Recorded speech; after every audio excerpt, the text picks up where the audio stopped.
예, 복권 당첨된 사람이 무너지는 이유, 복권 당첨된 사람이 무너지는 이유라는 제목으로 하나님 말씀 증거하도록 하겠습니다. 오늘 18절을 보니까 죄로부터 해방되어 의에게 종이 되었느니라.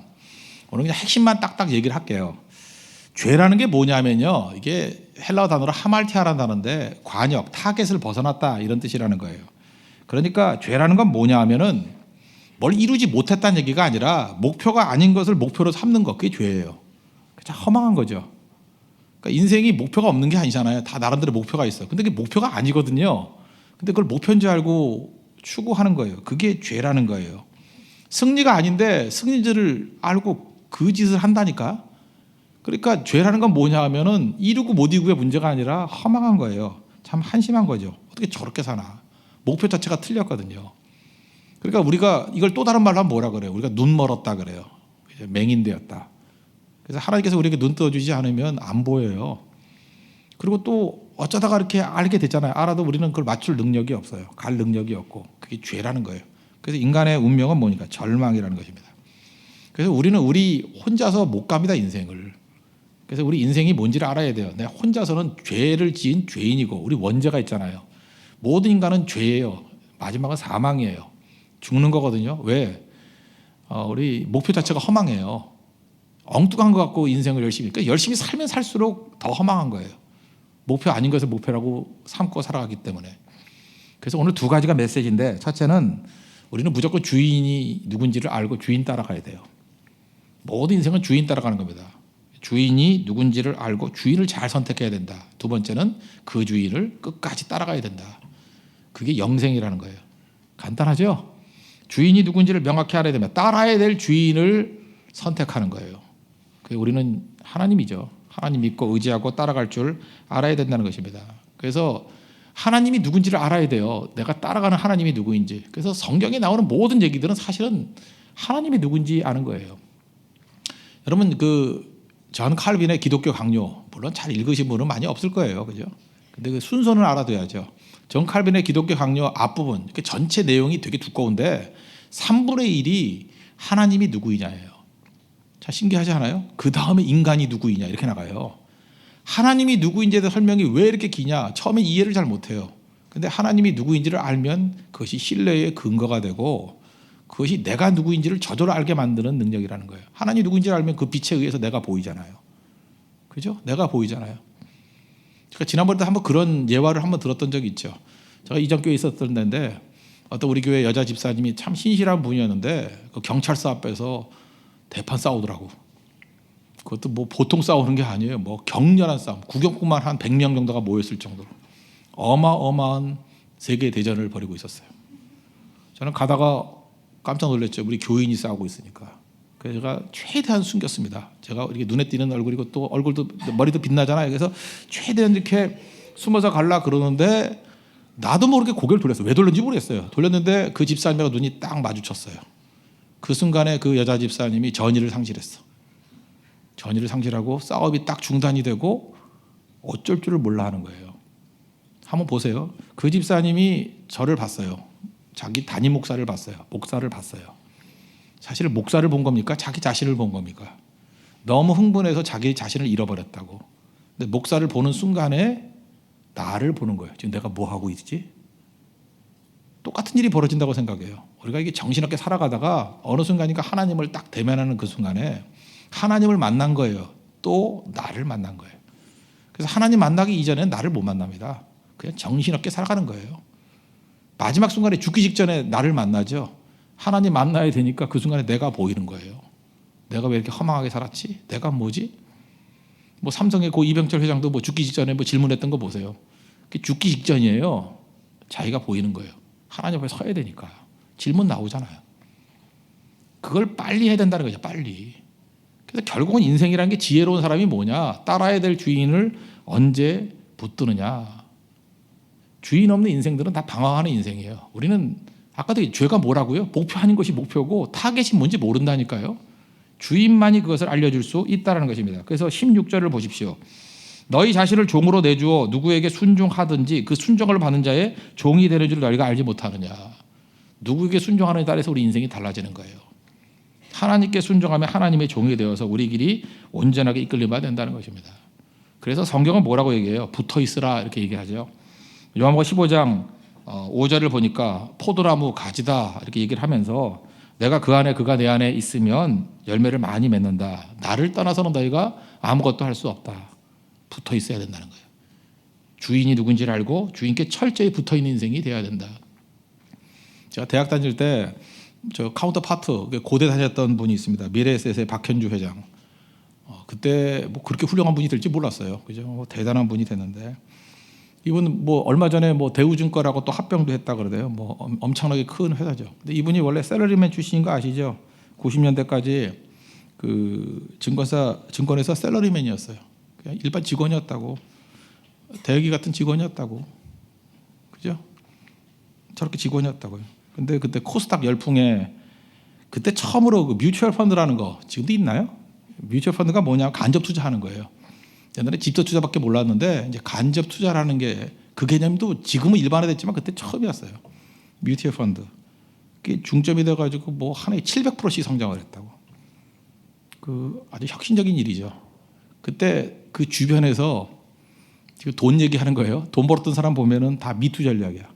박현주 회장 그대로 따라해서 붙어 다니면서 거기가 투자하는 거 따라 투자하고 거기가 빼면 따로 빼고 그래서 잔챙이 부자들 많이 생겼어요. 내가 아는 사람도 꽤 돼요. 그러면서 거기 있는 중에 한 사람이 그러더라고. 어떻게 부자 됐냐 그랬더니 자기가 묵상하다가 요한복음 15장 5절의 말씀을 붙들었대. 포도나무에 가지요. 완전 2단 다 되는 거죠. 그래서 투자에 있어서는 거기가 포도나무래. 내가 가지같이 붙어만 다니니까 되더라. 그때는 아주 인상적이더라고요. 그래서 그 다음에 그 사람 또 딴 사람 붙어 다니다가 다 날려버렸어요. 하여튼 그런 건데 인생이 허망한 건데 그런 사람 따라다니면 안 되는 거지만 생명의 근원 되신 예수님이 포도나무, 그죠? 포도나무 대 예수님 따라다니면 반드시 승리할 수 있겠죠. 그게 인생이라는 거예요. 그래서 주인이 누군지를 알고 그 주인 따라가는 게 되게 중요하다는 거예요. 그러면 이 세상의 싸움이 이기느냐 지느냐의 싸움이 아니고 주인께 붙어있느냐 안 붙어있느냐 그 싸움을 벌인다고요. 힘이 있더라도 아무데나 쓰지 않아요. 주인께 붙어 있으면서 그 힘을 가지고 섬기는 데 쓰지 아무데나 쓰지 않는다고요. 제가 진짜 힘이 뭔지 옛날에 한번 그런 설명을 했던 것 같아요. 우리 가족끼리 한번 그 북경에 여행을 갔던 적이 있어요. 우리 온 가족들, 우리 뭐 동생들까지 다 온 가족이 대가족이 한번 갔던 적이 있어요. 뭐 처음이자 마지막이어서 딱 한 번 갔어요. 한 번. 갔는데 그때 자금성에 갔을 때 우리 막내딸이 좀 어렸을 때였어요. 중학교 한 1학년쯤 됐나? 그때 그랬을 것 같은데 그 넓잖아요. 되게 넓으니까 달리기를 하지. 걔는 달리기를 잘하는 애예요. 또 딸 자랑 한번 해볼게요. 걔가 어떤 애냐 하면은 저도 중학교 다닐 때 갑자기 학교에서 달리기 육상을 시킨다 그러니까 체육 선생님이 불러다가 너 한번 뛰어보라 했더니 학교에서 1등을 했는가 봐요. 그래서 서울시 대표로 나간 거예요. 서울시 대항전을. 근데 딴 학교 애들 보니까 그 뭐 아주 짧은 반바지에 막 번호 붙어 있고 막 웜업하고 막 이러면서 벌써 기세 등등하게 나오더라는 거예요. 얘는 학교 출신인 것 같아요. 학교 출신이. 후질구리하고 얘는 또 약간 중학교 때니까 어깨 구부정했거든. 이렇게 빈정대면서. 그래서 애들이 다 무시했대요. 저거 뭐야. 저거 학교와 체육복 입고 온 애가 있어. 근데 서울시 대회 나가서 2등 했어요. 근데 기팍 죽인 거죠. 그 얘기는 무슨 얘기냐. 꽤 빠른 애라는 거예요. 그러나 그때까지만 해도 저도 나이가 이제 젊었었기 때문에 나도 뭐 그만할게. 꽤 빨랐어요. 나도 꽤 빨랐다고. 내가 중학교 1학년짜리 여자애를 지겠어요. 그죠? 아무리 빨라도 걔가 그 얘기는 지금 중3 때 얘기하는데 중학교 1학년 때 그렇게 빠르지 않았어요. 걔. 근데 나보고 달리기 시합하라지. 얘는 하여튼 그때는 뭐 의기양양해서 누구하고 싸워도 이길 수 있다고 생각을 하니까. 그래서 저 끝에까지 뛰재. 뛰었죠. 뛰어보니까 꽤 빠르긴 빨라도 내가 이기겠더라고요. 제가 이겼겠어요? 졌겠어요? 졌죠. 그거 이기면 안 되지. 이기면 개부지. 그거 졌죠. 아유, 그걸 어떻게 이겨요. 그래서 그냥 걔 길을 살려줬어요. 근데 조금 있더니 한 번 더 하재. 이런 괘씸한 게 다 있어. 한 번 더 하재. 이겼겠어요? 졌겠어요? 이겼죠. 당연히. 이제는 최선도 다하지 않고 약간 룰을 알아 뛰어도 이겼어요. 그때 얘가 이제 씩씩 때문에 화를 내는 거야. 결승전 하재. 결승전 하재. 그래서 막 자기가 이제 뭐 준비 운동하고 막 그러더라고요. 정말 더 열심히 하려고 꼭 이기겠다는 아주 의지가 있어요. 얘는 지구도 못 사는 거다. 달리기는 지구 못 사는 것 같아요. 그죠? 그래서 세 번째 결승전을 했어요. 누가 이겼겠어요? 딸이 이겼어요. 네, 져줬죠. 믿어주세요. 져줬어. 그때 제가 깨달은 게 그거예요. 그때 내가 칼럼을 하나 썼는데 진짜 힘이라는 게 뭐냐. 이기는 게 힘이 아니고 진짜 힘이라는 것은 이기고 싶을 때 이기고 지고 싶을 때 지는 게 힘이에요. 아시겠어요? 압도적인 능력이 있으면요. 이기고 싶을 때 이기고 지고 싶을 때 져요. 탁구 쳐보셨어요? 당구 얘기는 안 할게요. 보편화된 게 아니니까. 탁구 쳐보셨냐고요. 탁구를 치면은요. 꼭 보면은 고수가 항상 한 점에서 2점 차이를 이겨요. 그러면 따라가는 사람이 맨날 애가 타가지고 내가 조금만 더 열심히 하면 된다. 근데 그 한 점이 그게 보통 한 점이 아닌 거예요. 상대방은 고수잖아요. 그래서 점수를 맞춰주는 거예요. 맞춰줘서 아슬아슬하게 듀스까지 가놓고 아슬아슬하게 이기는 거예요. 그 한 점은요. 제가 볼 때 그냥 최선을 다한다 그러면 10점 차이일 수도 있어. 그 고수가 하는 일이 뭐예요? 이기고 싶을 때 이기고 지고 싶을 때 지는 거예요. 그게 고수예요. 그래서 아슬아슬하게 졌다 그런 일은 없어요. 거의가 압도적으로 이길 수 있는 사람이 조절하다가 실수로 질 수 있는 거죠. 그래서 상대를 압도한다는 게 쉬운 게 아니라고. 힘은 그런 거예요. 하나님께서 우리에게 힘을 주셨을 때 바로 그런 힘을 주는 거예요. 이기라고 주는 싸움 아니에요. 우리는 이기고 지는 게 우리의 싸움이 아니라고. 예수님께 붙어있는 사람이지. 붙어있으면 힘은 줘요. 그래서 열매를 거두고 하나님의 뜻에 합당한 일이 있을 때는 이겨야 될 땐 이겨요. 그렇지 않을 땐 되게 지는 거예요. 교회에서도 제일 바보 같은 인생이 뭐냐면 싸움은 이긴다는 사람이에요. 이겨서 뭐래? 이겨서 얻지 못할 것도 되게 많거든요. 이겨서 뭐해? 사랑과 힘은 반비례라고 그랬잖아요. 사랑하면 지게 돼 있어요. 힘하고 파워하고 러브, 사랑은 반비례라니까요. 오히려 힘이 사랑하는데 거추장스러워져요. 그래서 진짜 사랑하면 지게 돼 있다니까요. 제 눈에 얘기했잖아요. 남자가 신실한 남자고 여자가 꽃뱀이에요. 누가 이겨요? 꽃뱀이 이겨요. 사랑하니까 지게 돼 있고. 남자는 제비족이에요. 여자는 아주 순진한 여자예요. 누가 이겨요? 제비족이 이겨요. 나쁜 놈이니까. 자기밖에 모르니까. 그래서 이렇게 생각하면 돼요. 교회 안에서 누가 싸웠는데 이겼다 그러면 그 사람은 사랑 안 하는 사람이에요. 쉽게 말하면 나쁜 사람이에요. 그리고 지는 사람은 더 사랑하는 사람이에요. 더 사랑하는 사람은 언제나 져요. 이기려고 그러지 않아요. 왜? 사랑하니까. 부모하고 자식하고 싸우면 누가 이겨요? 반드시 자식이 이겨요. 왜냐하면 자식을 향한 부모의 사랑이 부모를 향한 자식의 사랑보다 훨씬 크기 때문에 그래요. 부모가 더 커요. 그래서 자식이 이기는 부모가 없어요. 왜? 힘이 없어서 못 이기는 게 아니라 사랑하기 때문에 못 이기는 거예요. 이게 원리. 그래서 예수님께 철저히 붙어있는 싸움만 버리고 주님께서 우리에게 엄청난 능력을 주시거든요. 그 능력을 가지고 우리는 해야 될 일이 뭐냐 하면 언제나 이렇게 나가요. 이겨야 될 땐 꼭 이기고요. 그 다음에 이기지 말아야 될 때는 항상 지는 인생이에요. 그러니까 이해를 못하는 거죠. 어떤 사람도 저 사람 힘 있다고 그러는데 왜 맨날 판판이 져? 지는 게 아니고요. 사랑하는 걸 하니까요. 그걸 우리에게 보여주고 있다는 것입니다. 주인 따르는 싸움입니다. 그래서 여러분들의 신앙을 이기고 지는 걸로 증명하려고 그러면 안 됩니다. 우리의 신앙은 붙어있는 싸움이에요. 예수님 붙어있는 거, 포도나무에 붙어있는 가지, 그게 우리의 승리의 원동력이 된다는 것입니다. 그래서 하나님 앞에 철저히 붙어있는 우리 주의 종 되기를 바랍니다. 주님께 붙어있으면 이게 관계잖아요. 관계가 유리해지는 거죠. 오늘 제목이 뭐예요? 복권 당첨된 사람이 무너진 이유가 뭐냐. 아까 젊은 예배 때 잠깐 설명을 했었는데 이런 거예요. 또 대여기 얘기를 또 해야겠네요. 네, 여기 있는데 저하고 나하고 지금 주로 먹는 데가 어디죠? 그랬죠? 네, 김밥 천국 이런 데서 먹어요. 그리고 조금 나아진다 그러면 떡볶이 좀 좋은데 뭐 조폭 떡볶이 같은 거 먹고. 그래서 삶의 수준이 비슷해요. 이제 그러고 산다고. 그런데 저 친구가 이제 100억짜리 복권에 당첨이 됐어요. 그죠? 100억짜리. 그러면 뭘 하겠어요? 뭐 한 3억짜리 포르쉐 같은 거 살 거예요. 분명히 살 거라고. 그죠? 사고 이렇게 거들먹거리고 이제 버튼 누르면 뚜껑 열리고 닫히고 뚜껑 닫히고 그래서 보는 사람도 뚜껑 열리고 닫히고 이렇게 만들 거라고. 네. 네, 그렇게 만들 거라고요. 그리고 저 친구가 어떻게 할 거냐면 분명히 나한테 지금 안면을 깔 거예요. 그죠? 뭐 언제 봤냐고. 뭐 저 아세요? 뭐 이럴지도 몰라요. 그죠? 아니면 이 근처 상수동 일대에 나타나지 않을지도 모르죠. 저 강남 일대 가서 놀고 있을지도 몰라요. 그죠? 그렇게 된다고. 수준이 달라지니까. 그럼 어떤 일이 벌어져요? 100억이 생기면요. 옛날 관계를 맺던 모든 사람의 관계가 다 끊어져 버려요. 돈이 주는 저주예요. 다 끊어져 버려요. 그러면 위쪽에 있는 사람들, 상류층에 있던 또 다른 그 분야에 있는 사람들이 또 받아주느냐? 절대 받아주지 않아요. 거기서 굴러들어온 놀이야 하면서 받아주지 않아요. 그래서 관계가 다 끊어지기 때문에 죽는 거예요. 관계가 중요한 건데. 포도나무가 가지에서 끊긴 것과 똑같은 거라고요. 그래서 결국은 돈 때문에 관계가 어떻게 끊이냐? 갑자기 부인이 못생겨 보여. 그래서 부인하고 이혼도 하고, 남편이 못생겨 보여. 남편하고 이혼하고, 다 버려버려서 관계가 다 끊어져 버려요. 그래서 폭삭 망하는 거예요. 관계가 다 끊어지기 때문에. 하나님께서 그런 일을 우리에게 하실 것 같아요? 하실 것 같냐고. 그럼 관계가 안 끊어지려면 어떻게 해야 돼요?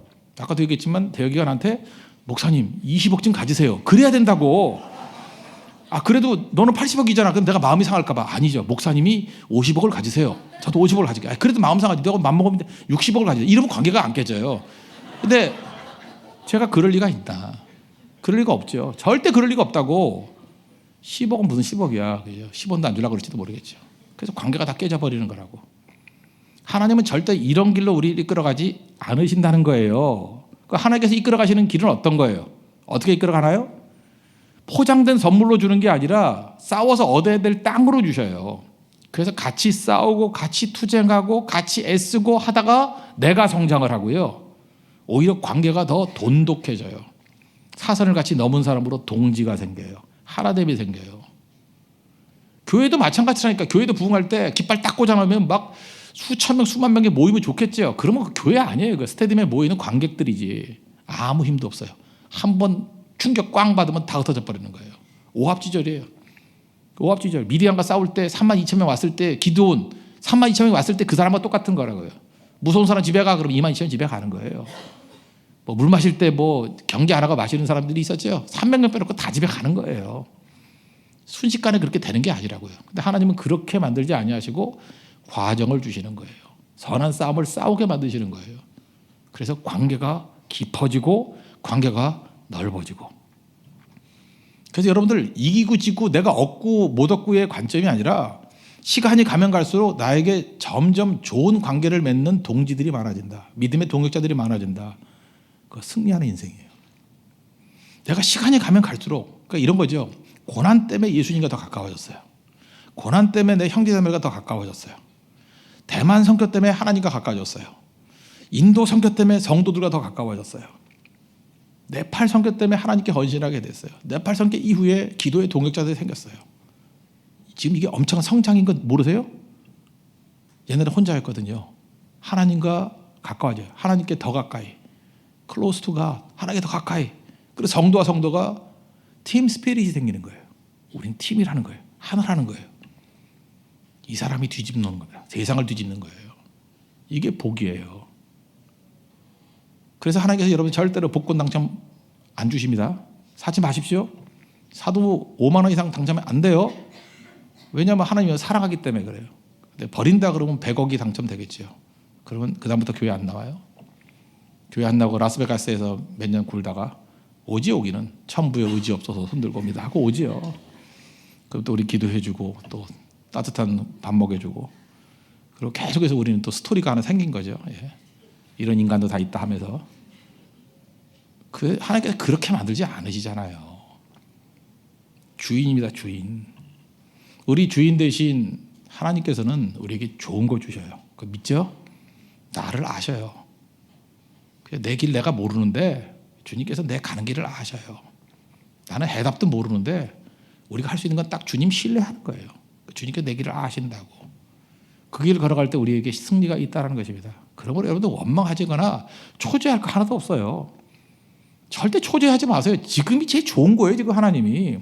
문제는 뭐냐면 주님과 관계가 가까워지느냐 멀어지냐 그거예요. 가까워지느냐 멀어지느냐. 주님과 가까워진다 그러면 무조건 승리하는 모습이 된다는 것입니다. 그럼 두 번째 어떻게 해야 돼요? 잘 따라야 되겠죠. 주님 잘 따라할 수 있는 방법이 뭐예요? 22절 보시면 그러나 이제는 너희가 죄로부터 해방되고 이제 죄로 끊어지고 주님을 주인으로 삼았어요. 하나님께 종이 되어 거룩함에 이르는 열매를 맺었으니 그 마지막은 영생이라. 주님을 잘 따르기 위해서 필요한 게 뭐냐 하면 주님을 신뢰하는 것과 성령이에요. 그래서 성령은 주님과 동행할 때 필요한 영이에요. 주님과 함께 동행하게 만드는 것. 굳이 말한다 그러면요. 우리가 다 알고 따르는 거 아니거든요. 그 열심이 있다고 해서 그게 믿음하고는 똑같은 게 아니라 그러죠. 그럼 굳이 말한다면 열심히 주는 유익이 있습니다. 열심히 주는 유익은 뭐냐 하면 이것저것 열심히 하잖아요. 사람들은 열심히 있는 사람은 이것도 해보고 저것도 해보고 그래서 그걸 통해서 자기의 장단점을 알게 돼요. 열심히 있는 사람들은 그걸 빨리 알아요. 내가 할 수 있는 것과 내가 못하는 것이 무엇인지 그거를 알아요. 그래서 열심히 있는 믿음 있는 사람은요 굉장히 빠른 시간 앞에 자기를 파악을 해요. 난 이건 약점이 있구나. 그래서 40세 이후에는 좋은 사람과 나쁜 사람밖에 없다 그랬죠. 빨리 파악을 한다고. 열심히 있는 사람은 빨리 파악을 해서 좋은 것만 드러내고 나쁜 건 드러내지 않아요. 저는 제 자신을 알아요. 제가 제일 약점이 뭐냐면 저는 분노예요. 우리 집에는 가게에 흐르는 분노가 있어요. 우리 할아버지가 순교하셨다 그러잖아요. 좋게 말하면 순교지 나쁘게 말하면 분노에서 돌아가신 거예요. 그렇잖아요. 나는 예수를 믿어야 되겠는데 니네가 뭔데 신사참배하라 그래. 분노예요. 분노. 성질이 그런 거라고요. 우리 친척들 모이잖아요. 그러면 이게 친가만이 아니고 외가도 다 그래. 다들 분노가 있어. 한쪽에는 이북에서 피난 나온 사람들인데 다 평안도 사람들이 싸우는 줄 알아요. 싸우는. 이 종갓나 새끼들 하면서 맨날 이렇게 싸움질하고요. 우리 그 친가집 보면은 형제분이 3분이 계시는데 굉장히 사회 비판적이에요. 아주 비판하고 뭐 이렇게 누구 욕 안 하는 거 못 봤어요. 항상 대통령부터 시작해서 다 이렇게 씹기 시작하고 욕하고 그 다들 이 사회에 대한 분노가 있어요. 자기가 안 되는 게 누구 때문이라는 거예요. 다 그런 게 있어요. 내가 어렸을 때도 그걸 느꼈어요. 아, 내 안에도 그 피가 있어요. 중고등학교 때 느끼잖아요. 가만히 있다가 분노하면 벽돌을 듣고 때리치는데 제가 의식이 없었어요. 이거 때리면 죽는다라는 게 생각이 안 나는 거야. 벽돌을 들고 최선을 다해서 내리치면 어떡합니까? 전 그런 사람이에요. 최선을 다해서 내리친 거야. 최선을 다해서 믿음을 가지고. 그 다음부터 내가 서대문 근처에 안 가잖아요. 서대문에서 그 싸움 한번 벌이고 난 다음에 그때부터 제가 알게 된 게 그거예요. 아, 나는 이게 분노를 컨트롤할 수 있는 능력이 없구나. 그럼 어떻게 하면 되죠? 나를 파악했으니까 분노하면 안 되죠. 그래서 그 다음부터는 제가 제 주변에 있는 사람들이 그런 사람이 있어요. 화를 잘 안 낸다 그러는데 화내면 죽기 때문에 그래요. 화내면 죽어요. 난 진짜 죽여버려. 진짜 그래. 우리 집안 사람들 다 칼 들고 나와. 막 친척들 보면은 정말 무서운 사람들이에요. 그래서 안 싸워요. 그 집안이 아주 이상한 더러운 집안이라니까. 그 되게 이상해요. 그래서 그거 하지 말아야 된다고요. 하지 말아야 된다고. 그래서 약점이에요. 저희 약점. 내 약점이라고. 화 안 내요. 화내면은 죽는다는 걸 알기 때문에 빨리 파악한 거죠. 빨리. 그리고 그래요. 이 목회자 제가 이제 목회를 하다 보니까 지금도 뭐 실수가 많지만 옛날에 실수가 참 많았는데 너무 피곤하고 컨디션 상태가 안 좋을 때 설교를 하면 잠깐 이상한 쌍소리 나오고 뭐 이렇게 상처 주는 얘기들이 많이 나와. 그래서 지금은 그러지 않으려고 빨리 자요. 더 쉬고. 그리고 어떤 때는 지금은 거의 없는데 너무 아프지도 않는데 어떤 때는 설교를 이렇게 안 할 때가 있어요. 왜냐하면 지금 나오면 독이 나올 때예요. 준비가 안 돼 있기 때문에. 알거든요. 그때는 입 다물고 있는 게 제일 좋아요. 끼지 않고 빨리 파악하는 거죠. 열심히 있는 믿음 있는 사람은 그 장점이 있어요. 저는 여러분에게 열심히 구원을 주는 건 아니에요. 열심히 사십시오. 열심히 살다 보면 뭘 할 수 있냐면 장점과 단점을 빨리 파악해요. 성령께서 보여주시거든요. 열심히 주는 건 거기까지 아는 데까지. 꼭 율법이 하는 것과 똑같아요. 죄를 깨닫는 데까지만 알아요. 거기까지만 가는 거라고. 그 다음에 그걸 이루는 능력은 내 안에 없어요. 성령 의지하는 거예요. 엎드리는 것밖에 없어요. 주님, 나는 죄인입니다. 나를 불쌍히 여겨 주십시오. 그럴 때 우리의 길을 이끌어 주신다는 것입니다. 성령 의지하지 않고는 절대로 이길 수 없는 길, 그게 하나님 백성들의 모습이라는 것입니다. 그래서 인생이 주님 잘 따르기 위해서 필요한 건 뭐냐 하면은 자아가 깨져야 되는데 자아가 깨지기 위해서는요 너무 완벽한 인생을 살지 않는 게 되게 중요하다고 생각을 합니다. 예를 들어서 저도 이제 주변에 이제 아는 목사님들 많이 있잖아요. 이제 어떤 분들이 잘 사시는 분들이 있어요. 잘 살아서 어떤 이미지가 있어요. 잘 하시는 분들. 근데 정말 깨끗하고 뭐 이래요. 뭐 이렇게 기도도 많이 하시고 말씀도 증거하고. 근데 인간은 완벽하지 못해요. 5가지 덕목이 있다 그러면 4가지를 잘해. 근데 그런 분들 보면 1가지 약해. 명예욕이 있어 또. 그 참 이상해요.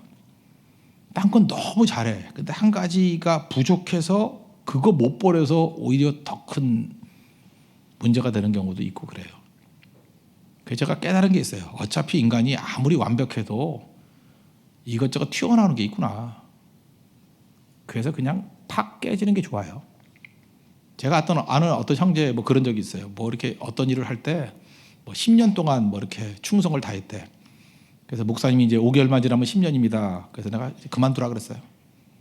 뭐 성가대 그러면 이제 5개월만 더 하면 성가대 10년째입니다. 그러면 이제 그만두라고 딴 거 하라고. 10년을 해놓으면 두고두고 그 얘기한다고. 내가 10년을 개근했는데 10년을 뭘 했는데. 그래서 로테이션 할 필요성이 있어요. 그거. 안 채우는 게 좋습니다. 그냥 안 채우고 그냥 허물 있게. 3년 개근했다. 그거 되게 무서운 거예요. 나 3년 개근 빠진 적이 없어. 그럼 빠진 사람 되게 우습게 여기거든요.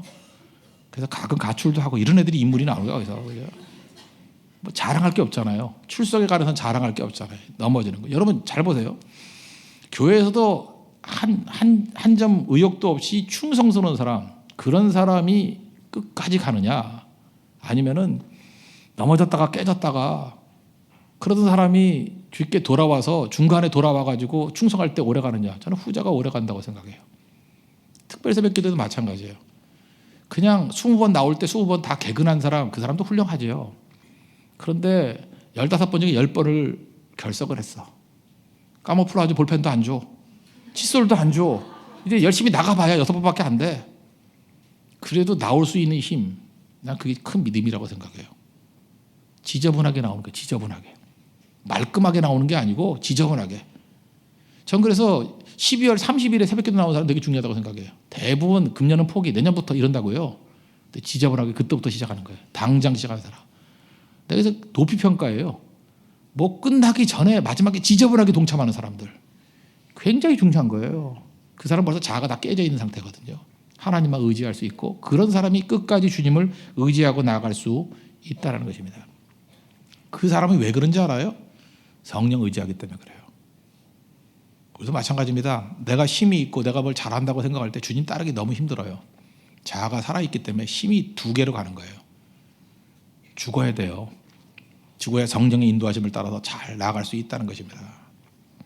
오늘 말씀을 정리를 하면 죄가 뭐라고요? 이기고 지구의 문제가 아니에요. 목표 자체가 목표가 아닌데 목표를 삼는 거예요. 그래서 허망해요. 인간은 다 죄인이기 때문에 힘써도 애써도 스가랴서 4장 6절이 맞아요. 힘으로도 아니 되고 능으로도 안 돼요. 주인 잘 잡아야 됩니다. 주인. 따를 수 있는 주인. 그분이 하나님이에요. 하나님 믿고 의지하고 따르고 하나님 아는 거, 하나님 신뢰하는 거. 방향 잡았죠? 그 다음에 잘 따를 수 있는 길은 어디에 있느냐? 따를 수 있는 길은 내가 죽는 거예요. 성령과 함께 동행하는 거라고. 그게 우리 성도의 삶이라는 것입니다. 한 주간 동안에도 우리 대만에서 우리 삶의 현장에서 우리가 해야 될 일, 주인 대신 하나님 잘 따라가십시오. 이제까지 내가 주인 삼았던 것들 다 내려놔야 됩니다. 주인 아닙니다. 속지 마십시오. 그리고 성령 의지해야 그 길을 걸어갈 수 있어요. 주님과 함께 끝까지 걸어갈 수 있는 믿음의 신실한 종 되기를 바랍니다. 반드시 열매 거두고 승리를 주실 것입니다. 모두 자리에서 일어나겠습니다. 내가 주인 삼은 모든 것 내려놓고 찬양하겠습니다.